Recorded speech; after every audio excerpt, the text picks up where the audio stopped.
শনিবার ৬ ডিসেম্বর মুর্শিদাবাদের বেলডাঙ্গায় বাবরি মসজিদের শিলান্যাস করেছেন তৃণমূলের সাসপেন্ডেড বিধায়ক হুমায়ুন কবির।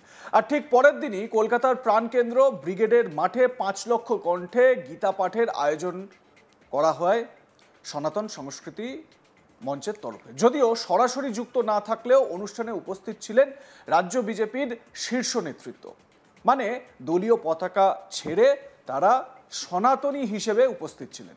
এদিন সকাল ৯টা থেকে ১২টা পর্যন্ত এই ৫ লক্ষ কণ্ঠে গীতা পাঠের আয়োজন করা হয়। যদিও বেলা ১২টার কিছু পরেও এই গীতা পাঠের কর্মসূচি চলে। অনুষ্ঠান উপলক্ষে মূল মঞ্চের পাশাপাশি আরও দুটি মঞ্চ করা হয়। এই অনুষ্ঠানে অংশ নেন সারা দেশ ও রাজ্য থেকে আসা বহু সন্ন্যাসী। অনুষ্ঠানে যোগ দেওয়া এক সন্ন্যাসী বলেন, এই ৫ লক্ষ কণ্ঠে গীতা পাঠ হলো ধর্মযুদ্ধের প্রস্তাবনা। তিনি বলেন, কুরুক্ষেত্রে ধর্ম ও অধর্মের মধ্যে যুদ্ধ হয়েছিল, ঠিক তেমনি এই রাজ্যের সরকার পরিবর্তন, অধর্ম অমানবতার পরিবর্তন দরকার। আমাদের রাজ্যেও ধর্মযুদ্ধের দরকার বলেও মন্তব্য করেন ওই সন্ন্যাসী। কি বলেছেন তিনি, শুনুন। ৫ লক্ষ আসেনি, কিন্তু এখানে এসছে মানবতা যেটা এসছে, যেটা গীতা শেখায় মানবতা। এই মানবতা এসছে যারা যারা এসছে এখানে অধর্ম আর ধর্মের, যেমন কুরুক্ষেত্রে যুদ্ধ হয়েছিল অধর্ম আর ধর্মের, ঠিক সেখানে এই যে এখানে যে মানে সরকার পরিবর্তন, অধর্মের জায়গায় ধর্মের পরিবর্তন, মানবতার পরিবর্তন। মানবতা হওয়া দরকার। সারা পৃথিবী এই গীতাকে নিজের করে নিয়েছে। মানবতা, এর মধ্যে মানবতা আছে। এটা কোনো হিন্দু ধর্ম বলতে পারে না। মানবতা, মানবতা যাকে বলা হয়, হিন্দিতে বলে মানবতা, বাংলায় মানবতা। আর এখানে অধর্ম, এখানে মানবতা কিছু নেই।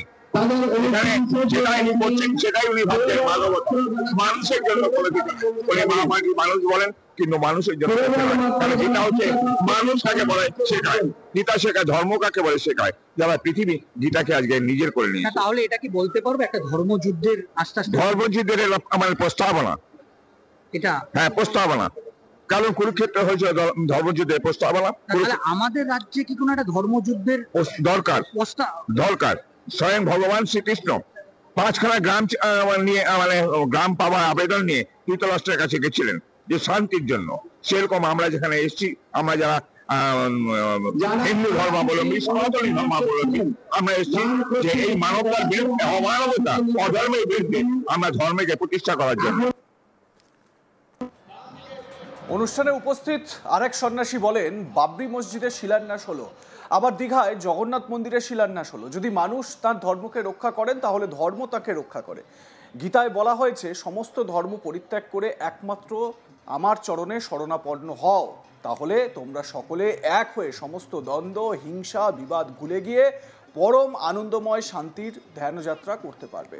সেটাই মানবের একমাত্র লক্ষ্য হওয়া উচিত। মানে ভগবান শ্রীকৃষ্ণের যে বাণী, সেই বাণী প্রসঙ্গ উদ্ধৃত করে ওই সন্ন্যাসী তার বক্তব্য রাখেন। কি বলেছেন তিনি, শুনুন। এখন কথা হচ্ছে যে এই যে আপনারা বলছেন বাবরি মসজিদের শিলান্যাস হলো, আবার তার অপোজিটে দীঘাতে জগন্নাথ মন্দির হলো।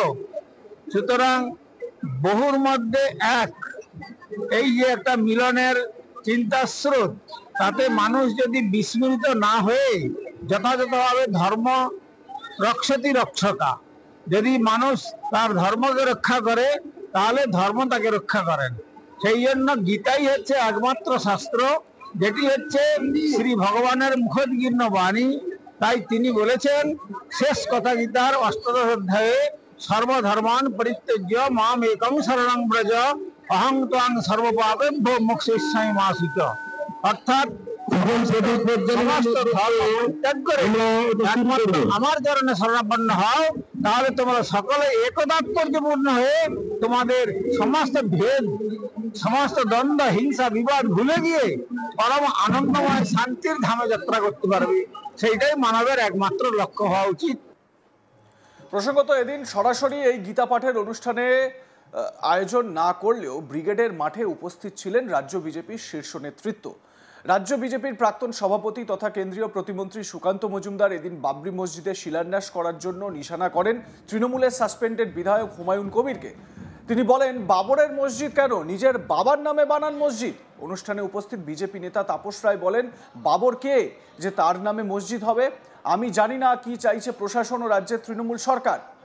সুকান্ত মজুমদার কি বলেছেন এই প্রসঙ্গে শোনাবো আপনাদের। দেখুন, আমরা পরিষ্কার ভাবে বলছি, আপনি মসজিদ তৈরি করবেন, আমাদের কোনো আপত্তি নেই, কিন্তু আপনি বাবরের নাম কেন দিতে হবে? নিজের বাবার নামে বানান, নিজের নামে বানান, হুমায়ুন কবির মসজিদ বানান, আমাদের কোনো আপত্তি থাকবে না। বাবর এই ভারতবর্ষের আক্রমণকারী ছিলেন। উনি আক্রমণ করেছিলেন, প্রচুর হিন্দু মন্দির, হিন্দু নিধন, হিন্দু মহিলাদের ইজ্জত লুট করার ব্যবস্থা করেছিলেন। স্বাভাবিকভাবে তার নামে মসজিদ হওয়া উচিত নয়। যদি বাবর আসে তো হিন্দু সমাজকেও তৈরি হতে হবে শিবাজি তৈরি করার জন্য। হিন্দু সমাজ শিবাজি তৈরি করবে। বিজেপি নেতা তাপস রায় এই বাবরি মসজিদ প্রসঙ্গে কি বলেছেন আজ তাক বাংলাকে শোনাবো আপনাদের। সাধু সন্তরা কেন করবে? আমরাও তো করছি। ভারতবর্ষের মানুষের, বাংলার মানুষের করা উচিত। বাবর কে? তার নামে মসজিদ হবে এবং সেটা দাঁড়িয়ে দাঁড়িয়ে উপভোগ করছে বাংলার প্রশাসন, বাংলার শাসক দল। কি চাইছে এরা জানি না, কারণ মুখ্যমন্ত্রী যেখানে এই রেড রোডে দাঁড়িয়ে হিন্দু ধর্ম সম্বন্ধে ওই জঘন্য শব্দ ব্যবহার করেন এবং তার মন্ত্রীরা, তার থেকেই বোঝা যায়। রাজ্য বিজেপি সভাপতি শ্রমিক ভট্টাচার্য বলেন, প্রশ্নটা হিন্দু মুসলমান মন্দির মসজিদের নয়। রাজ্যে বাবরের সরকার চলছে, এটা হুমায়ুন কবির করেননি, এটা পরিকল্পিতভাবে তৃণমূল কংগ্রেস করেছে। তৃণমূল কংগ্রেস এখানে বিভাজনের রাজনীতিকে প্রতিষ্ঠিত করার জন্য এটা করেছে। রাজ্য বিজেপি সভাপতি শ্রমিক ভট্টাচার্য কি বলতে চেয়েছেন এ প্রসঙ্গে শুনুন। প্রশ্নটা তো হিন্দু মুসলমানের নয়, প্রশ্ন মন্দির মসজিদের নয়। রাজ্যে একটা বাবরের সরকার চলেছে, তো বাবরি মসজিদের শিলান্যাস এটা হুমায়ুন কবির করেন, এটা তৃণমূল কংগ্রেস করেছে। পরিকল্পিতভাবে তৃণমূল কংগ্রেস এখানে বিভাজনের রাজনীতিকে প্রতিষ্ঠিত করবার জন্য। তো রাজনৈতিক নেতৃত্ব, বিজেপির রাজনৈতিক নেতারা বা বিজেপির তরফ থেকে যারা উপস্থিত ছিলেন তারা দলীয় পতাকা নিয়ে আসেননি, কারণ এটা হিন্দু সনাতনী সংসদের তরফ থেকে বা সনাতনী সংস্কৃতি সংসদ বা মঞ্চের তরফ থেকে এই প্রোগ্রাম করা হয়েছে। 5 লক্ষে গীতা পাঠের কর্মসূচি। আপনাদের মনে থাকবে 2024 সালে লোকসভা ভোটের আগে ভাগেও ঠিক এইরকমই ব্রিগেডের মাঠে 1 লক্ষ কণ্ঠে গীতা পাঠের এই কর্মসূচি নেওয়া হয়েছিল। 26-এর বিধানসভা নির্বাচনের আগে ফের 5 লক্ষ কণ্ঠে গীতা পাঠের এই কর্মসূচির আয়োজন করা হয়। যদিও 5 লক্ষ মানুষের সমাগম তো এই গীতা পাঠের অনুষ্ঠানে হয়নি, কিন্তু এদিন একেবারে বলা যায় যে গেরুয়া একটা সমুদ্রের ঢেউ লক্ষ্য করা যায় ব্রিগেড ময়দানে। চারিদিকে গেরুয়া পতাকা, সনাতনী বিভিন্ন ধ্বজা নিয়ে উপস্থিত হন হিন্দু ধর্মাবলম্বী বহু মানুষ। এই অনুষ্ঠানে গীতা পাঠ করা হয় এবং এই বক্তব্য, এই অনুষ্ঠান থেকেই এক সন্ন্যাসী তিনি বলেছেন এটা ধর্মযুদ্ধ চলছে, ধর্মযুদ্ধের কথা বলেছেন তিনি। তো এ প্রসঙ্গে আপনাদের মতামত কি জানাতে ভুলবেন না। দেখতে থাকুন আজ তাক বাংলা, সাবস্ক্রাইব করুন আমাদের ইউটিউব চ্যানেলটি, বেল আইকন প্রেস করুন নোটিফিকেশন পেতে।